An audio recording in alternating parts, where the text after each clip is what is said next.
बच्चों first question, बच्चों वाला question, how much work is done in by a force, कोई एक्सटर्नल एजेंट कितना फोर्स लगा रहा है?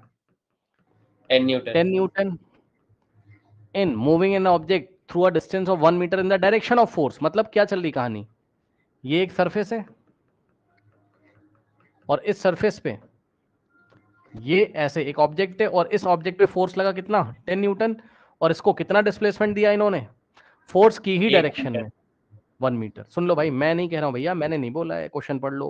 क्वेश्चन में उसने बोला है कि जिधर फोर्स है ना उधर ही डिस्प्लेसमेंट है, या उधर ही, चेक कर लो यार, इधर moving an object through a distance of 1 metre, यानी कि 1 मीटर का डिस्टेंस चला है in the direction of force, यानी कि दोनों वेक्टर सेम डायरेक्शन में। और जब दोनों वेक्टर सेम डायरेक्शन में होते हैं तो क्या आपको याद है कि हम डायरेक्ट फॉर्मूला लगा सकते हैं, work is equal to force yes into sir displacement, yes और नो? ठीक, यस और सर क्या आपको याद है कि आंसर पॉजिटिव आएगा, यस और नो? यस सर तो फोर्स कितना, 10 न्यूटन, 10 न्यूटन और डिस्प्लेसमेंट कितना, 1 मीटर, तो आंसर कितना आएगा, 10 इंटू 1, 10 10 सॉरी 10 जूल, है ना? बताइए, कोई डाउट, बोलो।